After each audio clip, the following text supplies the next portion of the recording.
Borba, meu querido amigo, é um prazer tê-lo aqui. Eu estou muito feliz, sabe, de conversar contigo. Você que é um amigo de longa data, né? Eu nem lembro mais de quanto tempo. É, sabe, você sempre contribuindo de diversas maneiras, sendo muito dadivoso com todas as iniciativas que eu tenho, todos esses anos, né?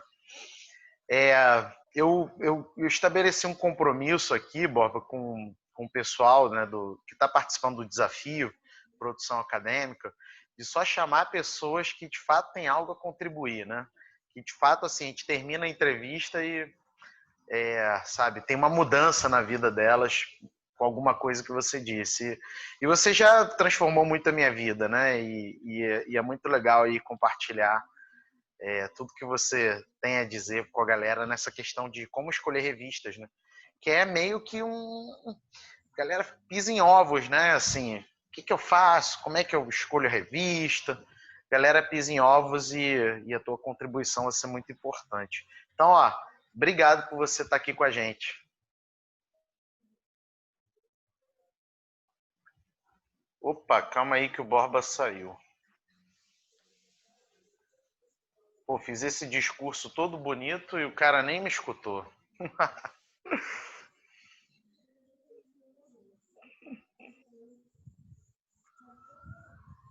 Cheguei. Você escutou meu discurso bonito, Borba?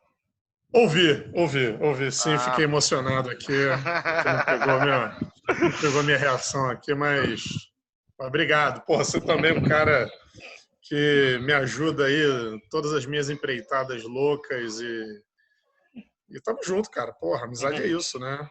É um ajudando o outro. Bob, só não tá entrando ainda no Instagram. A galera do Instagram não tá É, te vendo. tá dando algum problema aqui. Eu aceitei no Tá. Instagram, mas o Instagram tá dando. Você pode Me pedir excluiu aqui. novamente no Instagram? Vou te dar uma dica. Se você tiver no Wi-Fi, às vezes o Wi-Fi não é tão bom, não. Eu uso sempre no 3G, sabe?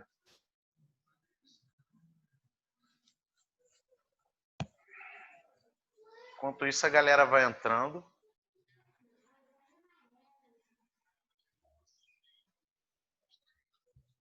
E é engraçado que eu não sei porque que eu tô te escutando, porque era pra eu não estar te escutando, já que você não tá no Instagram.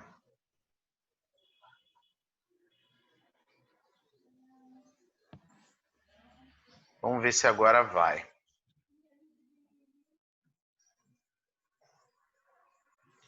E aí? Tá conectando, né? Vamos ver se vai entrar.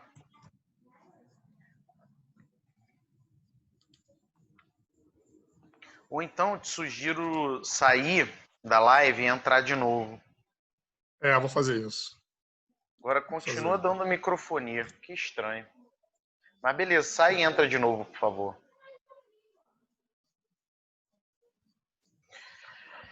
Dá alguns avisos enquanto isso, galera. Enquanto o Borba retorna, né? O Kaiju está rolando, tá?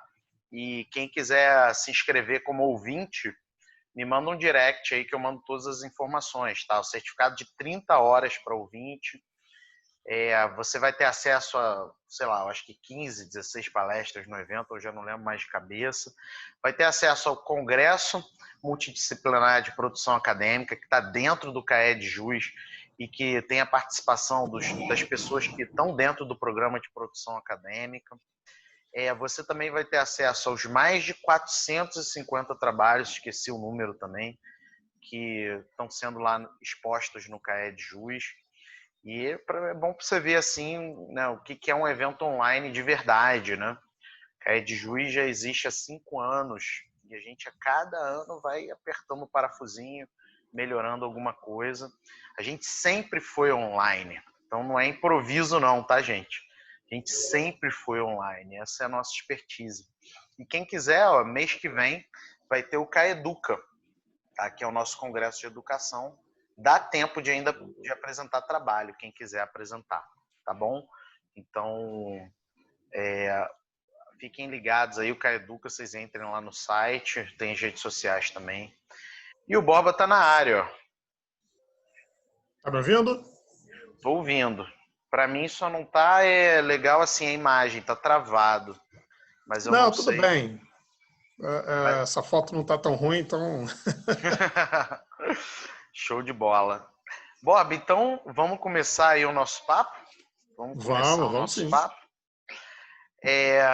Vamos lá então, ó. Borba, mais uma vez aí, muito obrigado pela sua contribuição. É uma honra tê-lo aqui para conversar com a gente sobre essa questão de como escolher, né, as revistas, sabe? E você tem muita expertise nisso, né? Você, inclusive, tem uma liderança nacional em editor científico, né? Como editor científico. Então, você é um cara muito importante que tem muito a contribuir aqui. E como eu tenho feito com os outros entrevistados, a minha primeira pergunta é muito mais assim no sentido de me contar um pouquinho a tua história, sabe?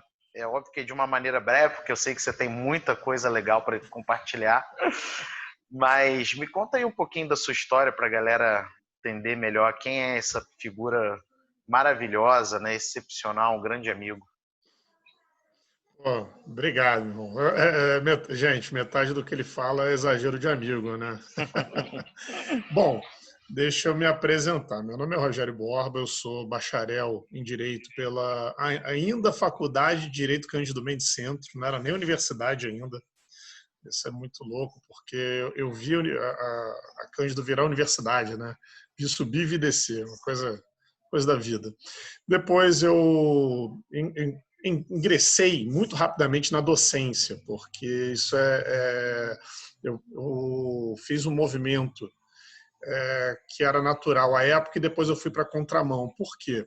Porque eu logo que eu me formei, eu já tinha sido monitor na faculdade, né? Eu fui monitor de Direito Civil na faculdade, e aí eu tive até aqueles azares da vida, que muita gente vai se identificar, eu me formei, e no ano que eu me formei, quando eu colei grau, 2 dias depois veio o novo Código Civil, né? Porque eu colei grau Nossa! dia 8 de janeiro, aí, sei lá, 10, 13 veio o novo código, e aí, para fazer a adaptação, eu fiz uma especialização em Direito Civil, especificamente sobre o novo Código Civil. Bom, aí, nessa confusão toda, terminada a especialização, aí eu fui convidado a oferecer uma disciplina eletiva lá na própria Cândido Mendes, eu aceitei, e abriu, você vê como a época era diferente, isso eu estou falando de 2003. 2003 eu fui ver anúncio de jornal, jornal físico mesmo, papel, e aí tinha lá, contratamos professores, antiga faculdade da cidade, que depois virou universidade. Aí eu mandei Uhum. currículo e virei coordenador, virei professor. 6 meses depois virei coordenador e fiquei lá, sei lá, 4, 5 anos da minha vida. E de lá, quando saindo de lá, e era um fenômeno, né, de você só ter professor especialista. Né, isso era muito louco. Você tinha os poucos mestres e doutores. O cara fez o mestrado e parou e não produzia, mas ele era mestre. Ele era mestre. E quando eu percebi a necessidade de fazer o mestrado, fiz o mestrado na Faculdade de Direito de Campos, porque aí tem uma outra peculiaridade. A minha área de pesquisa é Direito Ambiental. E aí, lá em Direito Ambiental, à época, só tinha 3 programas no Brasil inteiro que tinham ou uma linha ou o programa todo era em Direito Ambiental, que era a Universidade Estadual do Amazonas, a Faculdade de Santos, o Centro Universitário de Santos, eu não lembro agora o nome exato deles, e a Faculdade de Direito de Campos, com a saudosa Miriam Fontinelli, que Deus a tenha, minha guru em Direito Ambiental. E eu falei, bom, Campos é mais perto, né? Então, fui lá eu estudar Direito Ambiental em Campos, aí fiz o mestrado, e quando termino o mestrado já emendo logo o doutorado, porque aí eu entendi que se eu deixasse passar muito tempo eu ia ser aquele eterno mestre, que não... Dei um aninho só, né, que era o tempo de preparar o projeto, de tudo mais, e aí já engajei no doutorado, aí fui discutir meio ambiente, não necessariamente direito ambiental, porque eu fui para sociologia ambiental lá no UPERJ. E aí, enfim, termino o doutorado, continuo produzindo, pesquisando, isso eu acho que é fundamental transmitir para as pessoas, que a produção acadêmica, ela é uma produção, primeiro, para você transmitir o que você pensa, Mas, ao mesmo tempo, ela é uma absoluta necessidade de quem pesquisa, porque existe na CAPES, existe no MEC, de maneira geral, um produtivismo. Vários critérios, não só do estrito sensu, mas também da graduação, exigem não, mas pontuam muito bem quem tem uma produção acadêmica relevante. Então, por exemplo, na graduação, se você como professor universitário, tiver mais de 3 produções por ano, você já é muito bem avaliado. Se você tiver mais de 5, você é o cara que pontua o máximo para a sua faculdade. E aí eu fui, né, produzindo, escrevendo e tudo mais. Ano passado, eu ingressei no corpo docente do mestrado e doutorado da Universidade Veiga de Almeida, eu estou até hoje, e aí a exigência de produção aumentou tanto em quantidade quanto em qualidade, né? E é isso que a gente vai falar de como, né, direcionar, escolher a revista acadêmica apropriada dentro do momento de vida que você se encontra. Então, esse é meu caminhar muito simplificado, né? Eu estou falando assim só os aspectos acadêmicos. Aí fui para algumas faculdades, voltei, coordenei, fui diretor, enfim, mas sempre focado nessa questão da publicação. E aí, em todo lugar que eu fui, eu sempre tentei implementar revistas científicas. Eu participo, né, do conselho editorial de algumas revistas, sou avaliador de não sei quantas, faço parte de conselho editorial, inclusive, de editoras, né, convite seu, inclusive, o qual eu agradeço aqui de público. E, enfim, eu vivo isso hoje. Eu agora trabalho muito e sou entusiasta mesmo de não só fazer com que as pessoas publiquem, mas publiquem muito e publiquem com qualidade e no âmbito nacional, né? Eu estimulo tanto os veículos de comunicação, as revistas científicas, quanto todas as formas de você transmitir conhecimento, né? Então é isso, o resumo do resumo é esse. E, Borba, conta aí pra galera como é que você me conheceu nisso tudo aí, porque tem tanto tempo, né, que dá para saber quando é que foi isso? Eu lembro mais ou menos quando você era da FGV ainda, você era, eu lembro assim, puxando a memória, a primeira vez que eu ouvi falar de um tal de Felipe Assense, foi caramba, era o coordenador de publicações da graduação da FGV. E aí nós tínhamos uma série de amigos em comum, eu estava nessa coisa de publicar, de editora, de não sei o quê. E aí, salvo engano, quem nos apresentou foi um cara chamado Márcio Caldas, querido Márcio Caldas. Sim, grande amigo, meu sócio na Ágora 21, né? Isso, exatamente. E aí eu e o Márcio trabalhávamos, se eu não me engano, você estava na FGV em 2008. Isso. E aí, em 2008, eu e ele estávamos num projeto na FGV, não, você estava na FGV, nós estávamos na SUAM. Ele estava reestruturando o núcleo de prática jurídica e eu estava na comissão de reestruturação do curso de Direito porque a faculdade estava em supervisão pelo MEC. E era uma supervisão bem pesada, um negócio bem complicado. E num dado momento, um dos projetos, uma das ideias apresentadas ali era de discutir publicação. Aí o Márcio falou, olha, o cara que mais entende de publicação no país é meu amigo. Eu falei, caramba, que privilégio é esse? Tal. Não, pô, Felipe Dutracense. Eu falei, então eu tenho que conhecer esse cara, me apresenta ele aí. Salvo engano, foi nessa época. Pode ter sido antes, mas eu acho que foi nesse momento. Inclusive, eu fui contratado pela Uniswan na época para justamente dar um boom nisso, né? Eu fiquei lá 3 anos, salvo engano. É verdade. Agora, legal, cara. E desde então a gente faz um monte de coisa juntos, né? O que eu contribuí, assim, que você acha que eu contribuí mais contigo, assim? Porque você me contribuiu muito comigo também, né, cara? Não, pô, vamos lá. Bom, primeiro com a tua amizade, né? Eu acho que a amizade é algo que é incomensurável, não dá para precificar. Mas, assim, primeiro, você me permitiu conviver com o espaço acadêmico de forma qualificada, né? Você pertence a 3 programas estrito sensu, você é professor de 3 programas, e sempre me convidando para bancas e chamando para publicar, apresentando aí o universo acadêmico qualificado, porque tem gente que é professor e não contribui nada, e você é um cara que um dos que mais contribui aí no cenário jurídico. Pô, já fizemos aí um sem número de bancas de estrito sensu, né, de qualificação de defesa de mestrado, doutorado. Eu já sei até o que você vai falar. Ah, Né? Eu já não, sei, ó, eu já sei quais as críticas. não. Inclusive, assim, você me proporcionou uma grande alegria, porque a primeira orientação que eu fiz foi uma co-orientação de mestrado. Você era orientador, eu era co-orientador. Uhum. Né? E aí foi bem bacana. Pô, mantenho contato com ela até hoje, né? Nossa orientanda, e quero que ela faça doutorado, inclusive, estou botando pilha. Né? E é curioso, porque assim, cara, é a troca. Eu acho que o meio acadêmico, embora tenhamos indicadores individuais, né, de produção, mas a vida acadêmica ela é uma eterna colaboração. Então, eu acho que a maior contribuição é essa colaboração que nós temos um com o outro, de olha, você me mandou outro dia uma chamada de capítulo de livro de direito ambiental. Aí, pô, foi caramba, não sabia disso. Aí eu te mando uma outra coisa. Então, assim, eu acho que acho que a contribuição, acho que a troca que nós temos, né, essa coisa da solidariedade, não competição, é o fundamental. Acho que isso é a maior Sim. contribuição acadêmica que você me proporcionou. Mais uma vez, né, a dádiva entrando, né? A dádiva a gente já conversou diversas vezes aqui nas lives, né?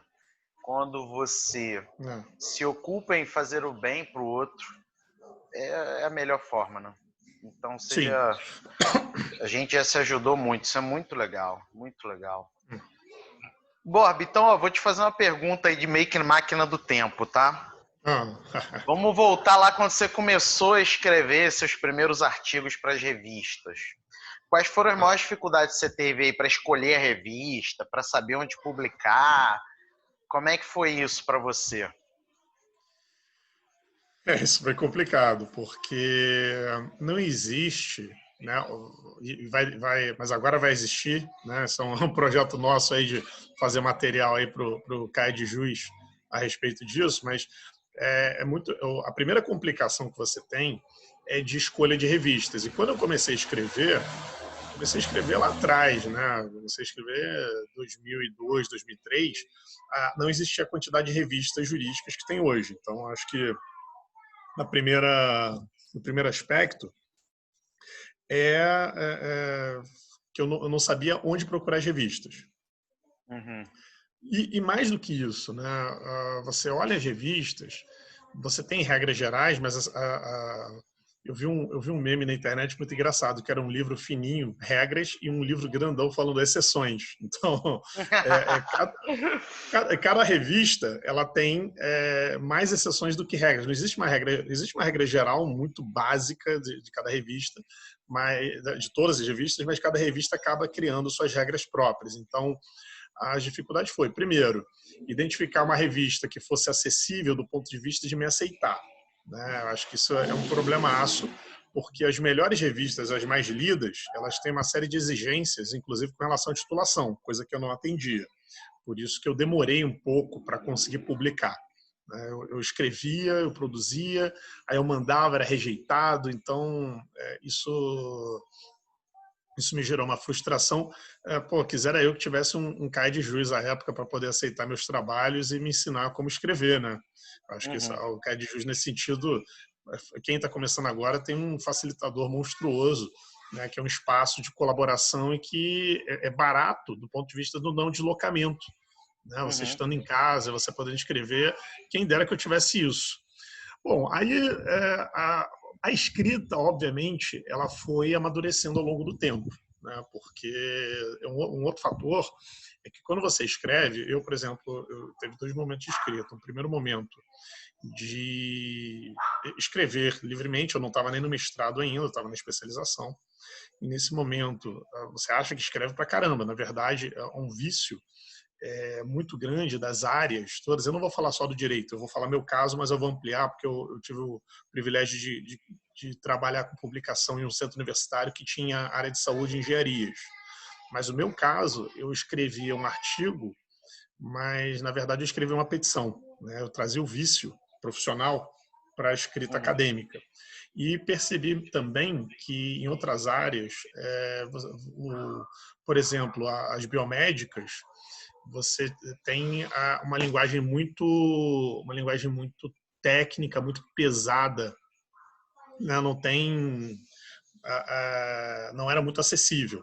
E o pessoal das engenharias trabalha muito com número, então um vício que existe é que as áreas elas não se comunicam. Cada área escreve para si mesma, elas não ampliam, né? Não tem essa capacidade de interlocução, né? Então é raro quando você pega um texto próprio, um texto que sirva para todas as áreas. Eu acho que agora, assim, só fazendo um contraponto rápido para voltar a essa parte histórica, hoje os escritos sobre o Covid-19 têm superado um pouco isso. As pessoas estão tendo mais a preocupação de escrever para todas as áreas, que seja compreensível tanto para o médico, quanto para o engenheiro, quanto para o advogado, quanto para o arquiteto, quanto para o pedagogo.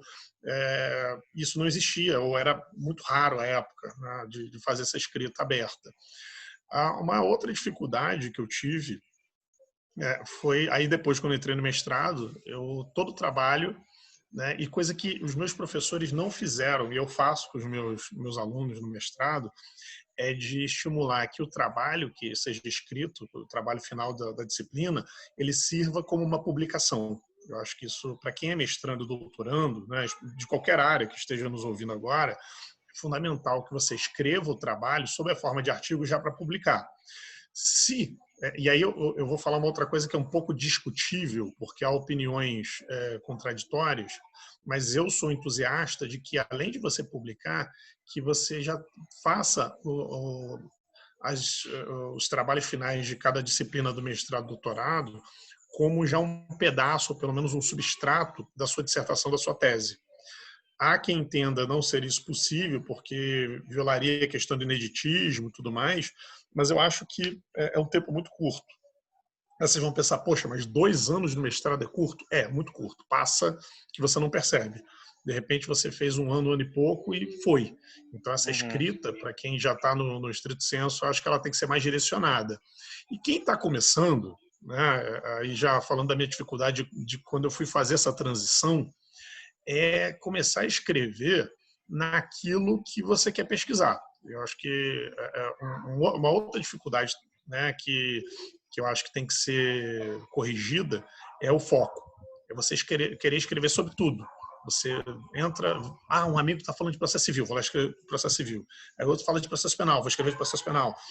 Aí constitucional, tributário, administrativo. Não, eu tive essa dificuldade, eu demorei um pouquinho para focar, justamente porque a minha área é uma área interdisciplinar. O direito ambiental ele esbarra em muitas áreas. Então, o foco é essencial. Eu entendi a área que eu estava, que não era uma área confortável, era uma zona de interseção. Então, para mim, foi um pouco mais difícil de falar de processo civil ambiental, processo penal ambiental, direito constitucional ambiental. Você tem sempre que eleger um elo, né? Aí vou fazer uma brincadeira, tá, gente? Elo de ligação, mas o elo é de ligação, né? Tem que estabelecer um elo para você alinhar a sua publicação. Então, acho que o fundamental, né, e para vocês não cometerem o erro que eu cometi, é de você focar em algo, uma zona de conforto. E zona de conforto não significa aquilo que você sabe mais, mas é aquilo que tem mais capacidade de escrever, né, que tem mais prosperidade, é aquilo que você quer passar o resto da vida pesquisando. Então, acho que foi isso. É legal isso, o teu exemplo do Covid, né? Eu estava agora escutando no café da manhã, uma reportagem de alguns professores da UFMG, da Faculdade de Matemática, e eles estavam, na verdade, aproveitando os dados disponíveis na internet, né, de Big Data, em redes sociais, para fazer uma análise sobre implicações do Covid, do próximo passo, né? Do próprio cenário, da próxima sobrecarga no sistema de saúde de Minas Gerais, fazendo os modelos matemáticos em função do que eles encontravam de Big Data na internet, sabe? Então, é aquela história, é isso que você falou, às vezes você está na área X, e você acredita que pelo fato de você estar na área X, você não pode ter uma visão interdisciplinar da questão. É verdade. E, na verdade, o teu objeto, ele pode ter uma vocação interdisciplinar ou multidisciplinar. Né? É isso que a gente faz no Congresso Multidisciplinar de Produção Acadêmica, que é com os participantes do programa de produção acadêmica. A gente pega engenheiro, pega farmacêutico, pega jurista, pega um monte de formação e vai lá e coloca para conversar. Por quê? Porque os objetos podem ser interdisciplinares. E aí, se os objetos podem ser interdisciplinares, as revistas também podem. Aumenta Exatamente. o teu espectro de revista. O professor da Faculdade de Matemática, lá da UFMG, ele vai poder publicar numa revista de matemática? Vai. Mas Sim. Com este artigo, ele vai poder publicar numa revista de saúde, ele vai poder publicar numa revista de estatística, ele vai poder publicar numa revista de políticas públicas. Olha só. Sim. Por quê? Porque ele adotou o raciocínio do objeto e não da área, né? E com isso ele consegue ter mais versatilidade de publicação, né? Só para te dar um exemplo disso, hoje o meu grupo de pesquisa lá na Veiga de Almeida está estudando a questão das subnotificações, né? Porque nós estamos fazendo uma relação entre o Covid e o direito ambiental, mas nós saímos um pouquinho da nossa linha original e estamos pesquisando a questão do impacto do Covid no meio ambiente da seguinte maneira: subnotificações. Nós estamos comparando os dados oficiais de mortes, né? Que toda morte ela é comunicada. Quando a pessoa morre, ela tem que ter o laudo dizendo a razão pela morte, e isso é registrado. Então, nós estamos trabalhando com registros públicos para verificar quantas mortes por Covid ocorrem, que é o dado oficial, que é o que aparece na TV, e estamos trabalhando, em comparação, o número de mortes não violentas de causa indeterminada, e vendo se essas mortes aumentaram, em que proporção elas aumentaram. A nossa hipótese é de que morreu muito mais gente por Covid do que efetivamente é divulgado. A gente vai confirmar ou refutar essa hipótese, e trabalhando com modelagem matemática. Então, nós estamos usando a matemática, nós estamos usando a ciência política, estamos usando o direito, e essa pesquisa já está em andamento e ela vai ser publicada em vários locais, porque nós vamos dividir isso e mandar para diversos periódicos das mais diversas áreas. Para quê? Para justamente promover essa interdisciplinariedade do conhecimento. Show de bola, é isso aí. E aí, aquela história, né? A culpa, se você que está assistindo essa live acha, né, que, poxa, eu pensava que só podia publicar na minha área, que era pecado publicar em outra área ou na área interdisciplinar, tá tudo bem com você, tá? Porque é mais um senso comum, né? É mais um senso comum. Aí você pode dizer, mas eu li que professores de mestrado e doutorado também têm que publicar na sua área. Sim, professores de mestrado e doutorado também têm que publicar na área dos seus programas de pós-graduação. E daí? Né? Eu, por exemplo, faço parte de programas que são de áreas diferentes. Um de gestão do trabalho, um de saúde coletiva e um de direito. E eu publico Sim. nas 3 áreas. Né? É isso. Então, às vezes, a questão da área é muito mais um senso comum que falam para você e que, de alguma maneira, te poda, do que propriamente uma questão prática. Né? Eu publico na saúde, publico na gestão, publico no direito. E se não me parar, ainda mando lá para as ciências sociais, né? Porque Mas a formação original, né? Sim. Por quê? Porque o objeto de pesquisa permite. Tá claro, gente? Sim. O objeto permite. Mas, Borba, vamos lá, assim, de uma maneira muito prática. Qual é a primeira decisão que a pessoa tem que tomar na revista? Primeira, assim, aquela, tem que começar por aqui. Bom, primeiro é a escolha da revista, né? Você tem que pensar o seguinte, e aí fica uma dica, algumas dicas. Primeiro, você tem que ver se a revista que você quer publicar, você vai escolher revistas. Primeira coisa é você olhar a área que você está publicando. Vamos para a forma mais tradicional. você tem que ver se a revista ela tem um escopo fechado ou se tem um escopo aberto. O que significa? Se ela aceita trabalhos de várias áreas ou se ela aceita trabalhos de uma área específica ou de um tema específico. Segundo, você tem que ver se essa revista ela é de fluxo contínuo ou se ela tem um edital de chamada. Isso é muito comum, revistas que têm um fluxo contínuo, ou seja, recebem artigos o ano inteiro. Tá? Se ela receber o ano inteiro, ótimo, manda para lá.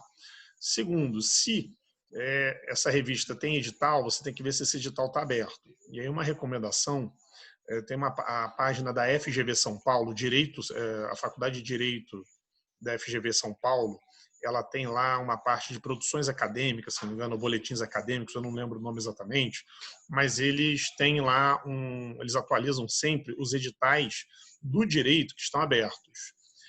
Em outras áreas, eu já vi na química, que eu não lembro agora se é a USP, ela tem também uma parte de atualização de editais que estão em aberto.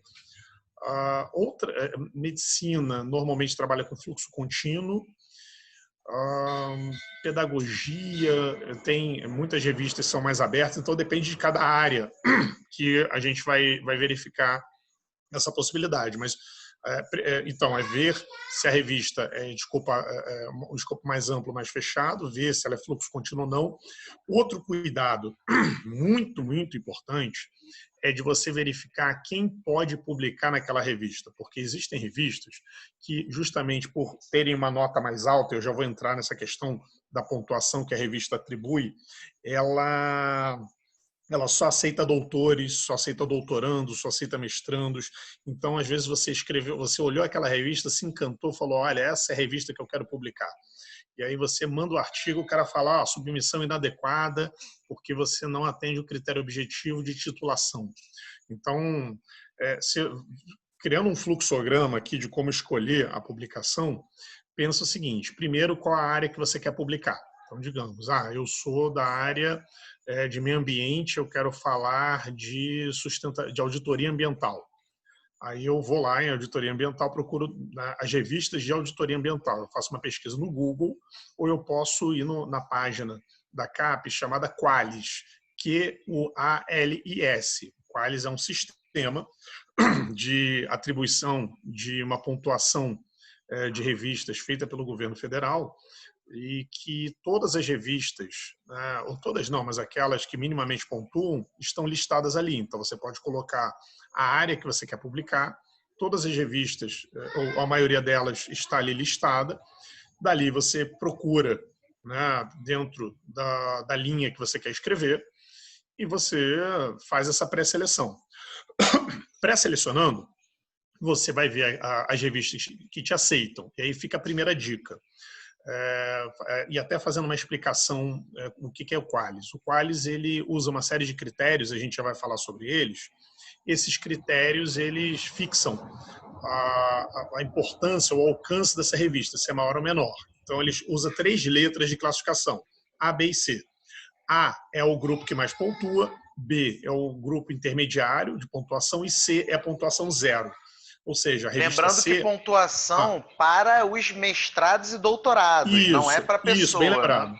Isso, bem lembrado. É para o programa estrito sensu.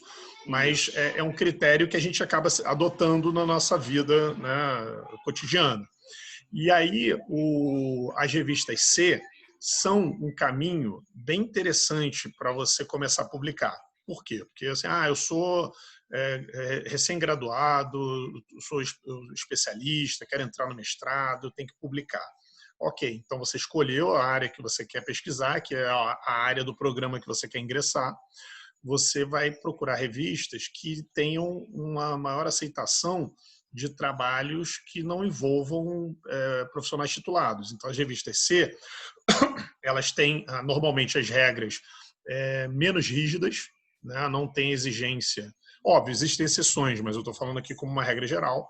Você vai nessas revistas C, você vai olhar diretrizes para autores, isso é fundamental, ler, entender as diretrizes, primeiro, de quem pode publicar, segundo, as regras de formatação, né, que isso, já fazendo uma parte, quando você escrever o seu artigo, ao final da escrita do conteúdo, você tem que ter uma revisão metodológica importante e adequada àquele periódico que você manda, e sempre respeitando uma questão ética fundamental.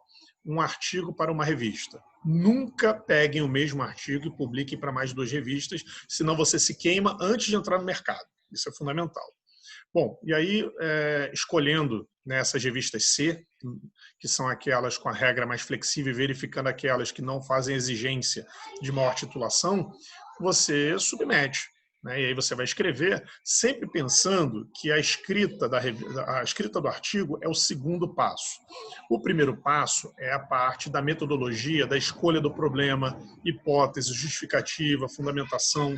Para vocês terem ideia, agora eu estou num projeto de uma associação de advogados e advogadas, e eles resolveram escrever um livro. E aí não travaram, bloquearam. Né? Num dado momento ninguém conseguia escrever, estava uma confusão danada, e me chamaram para ajudar.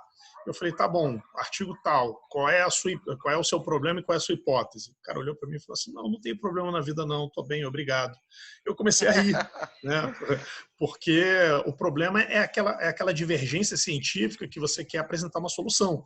E a hipótese é a opinião que você tem sobre aquilo que você acha que vai ser o resultado, mas que pode ser confirmado ou refutado depois da realização da pesquisa.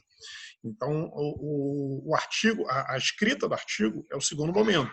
O primeiro momento é a eleição do problema, é a sinalização da hipótese, a realização da pesquisa, né? E na área agora, principalmente nesse momento de pandemia, a metodologia vai ser revisão bibliográfica documental.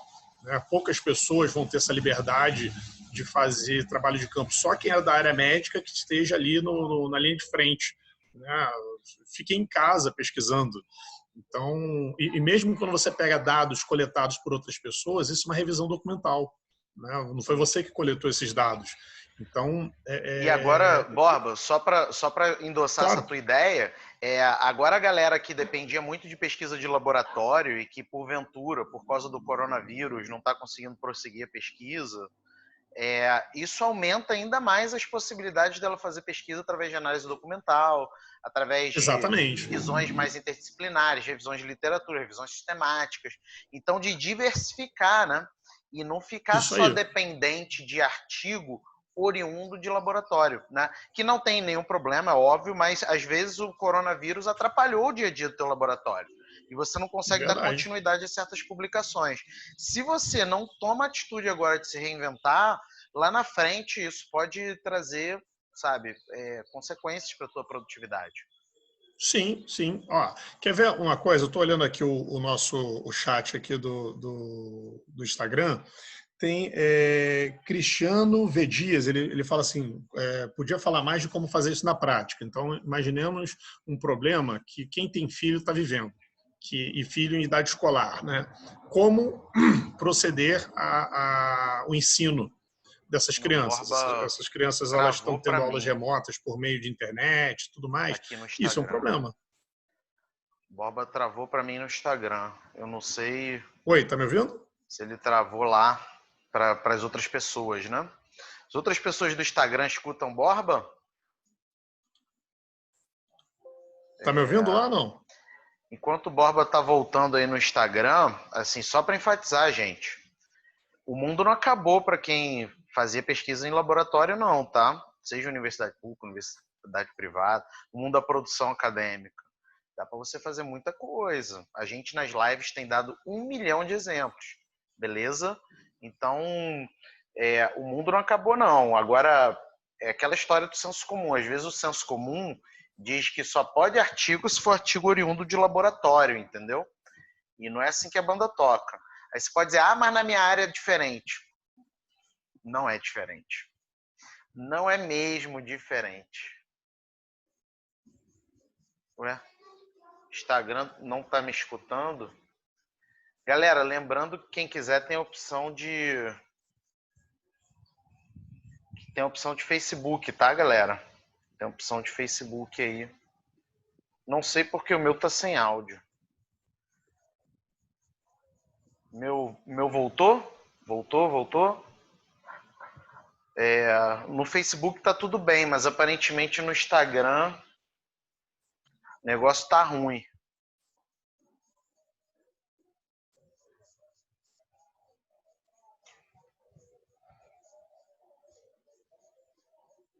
Melhorou aí? No Instagram tá ruim, pelo visto. E agora, tá com voz no Instagram? Tá com voz?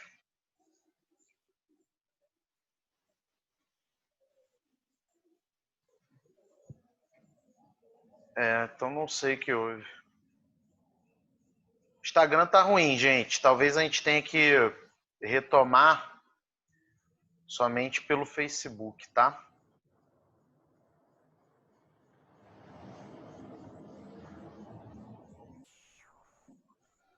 Talvez a gente tenha que retomar somente pelo Facebook, tá, galera?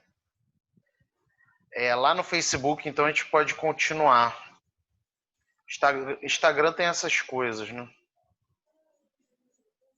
Aparentemente, o Instagram tá dando problema no mundo inteiro, na verdade, tá? Estão me escutando?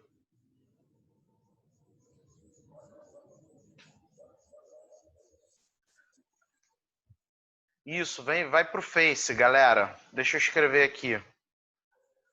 Vou escrever para vamos pro Face.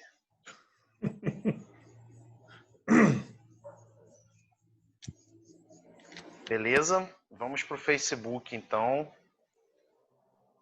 Porque de fato aqui no Instagram não tá legal, tá? O Instagram às vezes dá esse problema, porque tem muita gente fazendo live, né? Tem muita gente fazendo live. Borba, então vamos continuar do Facebook, tá? Vamos continuar aqui do Facebook. Só tem um detalhezinho do Facebook que eu não vou conseguir te escutar. Então vai ter que ser na emoção. Vou fazer leitura labial, tá? Vocês veem como é que o negócio é bom, hein? Leitura labial. Então, vai pro Face, quem tá no Face, quem tá no Instagram, vai pro Face, tá? E a gente continua de lá.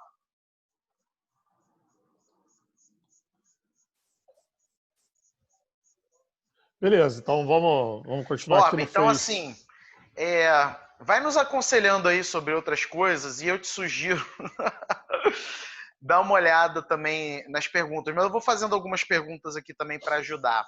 A galera, por exemplo, perguntou, né? O Gustavo perguntou, eu devo mandar para uma revista só, né? Ou eu devo mandar para várias revistas de cada uma das áreas, né? Eu acho que você até já contribuiu com isso, né? Dizendo que é só para uma. Mas se puder dizer o motivo, né? Mais claramente aí para o Gustavo, tá? Não, beleza. Gustavo, o que acontece é o seguinte: existem regras sobre a ética da publicação. E aí, essa é uma discussão que os editores de todas as áreas científicas realizam, né, em encontros anuais, em textos, em documentos.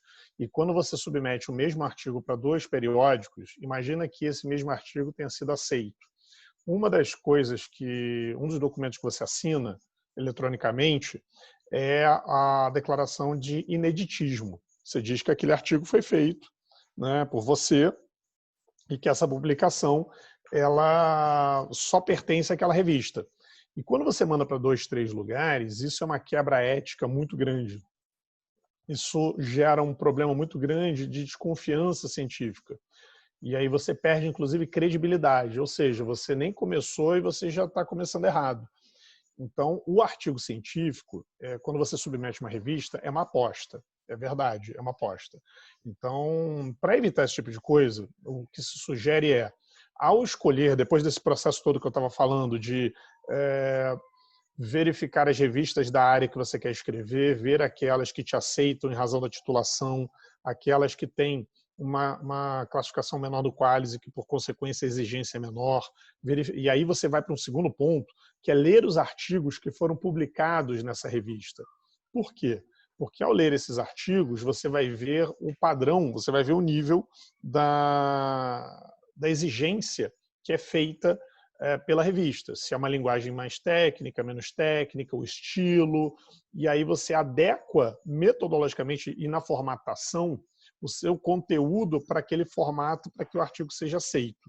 Então, perceba que trabalhar o artigo, ele tem momentos. Ele tem um primeiro momento, que é o conteúdo, né? E aí o conteúdo se subdivide no projeto, né? no problema, hipótese, né? Fundamentação, e no segundo momento, a construção do artigo em si.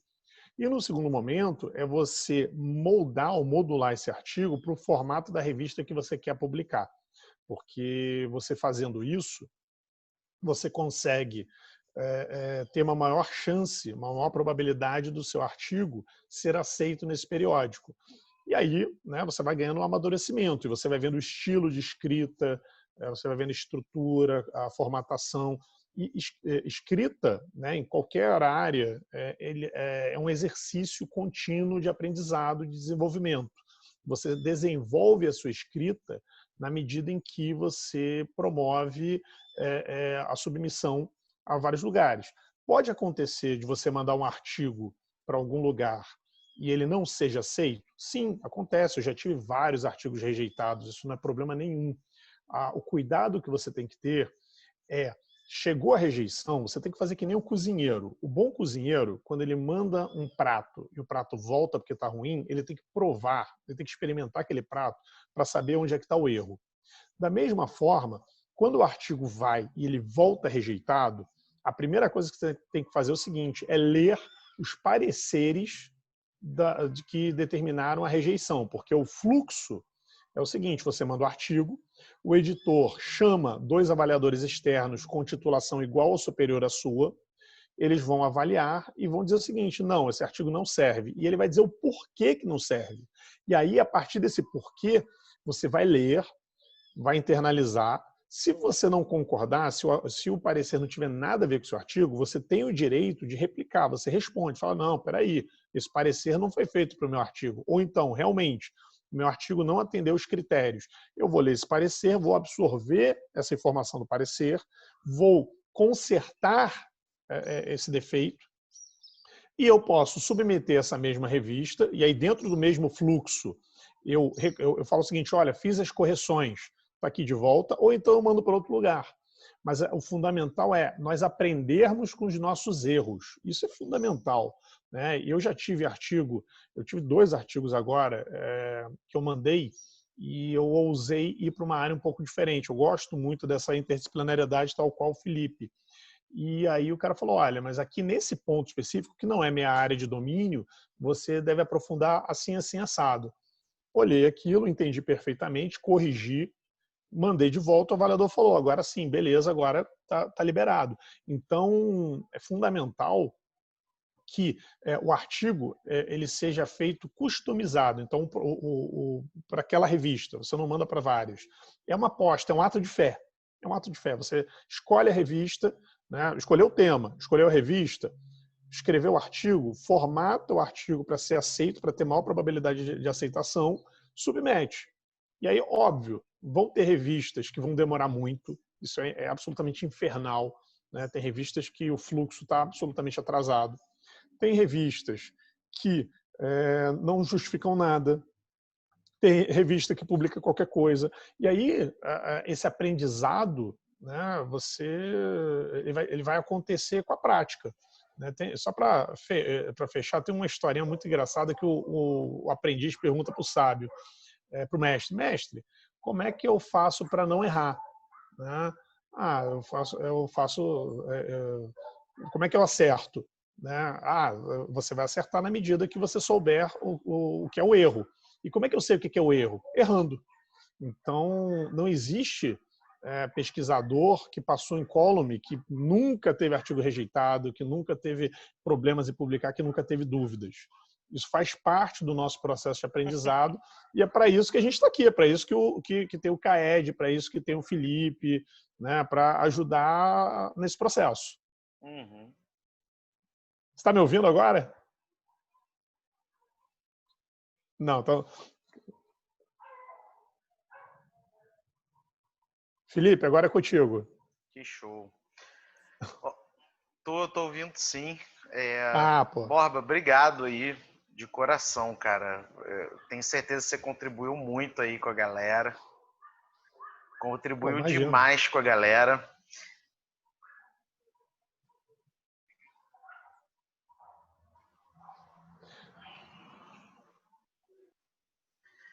Então, Borba, para a gente encerrar, como é que a galera entra em contato contigo? Como é que o pessoal consegue continuar o papo contigo aí? Bom, podem mandar mensagem para o meu Instagram, Prof. Rogério Borba, tudo junto. Tá? Tem o meu e-mail, rogerioborba@gmail.com. No Facebook, eu confesso que eu não sei qual é o meu nome lá, porque é uma conta nova, eu fui obrigado a criar o Facebook em razão da pandemia e tal, é uma conta que tem, sei lá, 2 meses, eu já tive antes, mas aí desisti, porque eu tive problema de acesso indevido, gente tentando hackear, mas voltei para o Facebook agora. E, enfim, é só falar com o Felipe, né, que eu acho que esse papo foi tão bom que já me deu algumas ideias aí da gente pensar algumas coisas para o CAED, né, pensar algumas coisas aí para ajudar a galera a publicar, enfim. Mas falando com ele, tá falando comigo, tá tudo certo, tamo junto.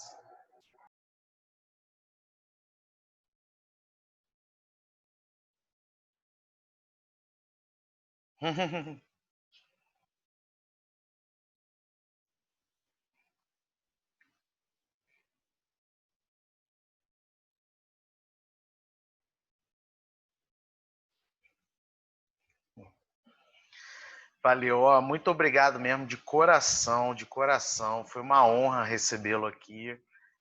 Agradecer aí todo mundo que está presente também. Lembrando que hoje, às 5 horas, temos mais uma live. E às 10h30 da noite, em homenagem aos 175 de ontem, que ficaram até meia-noite comigo, vamos fazer de novo aí. Vamos ver como é que vai ser. Obrigado, Borba, de coração, tá? Muito prazer te encontrar de novo aí. Valeu. Prazer é meu, tamo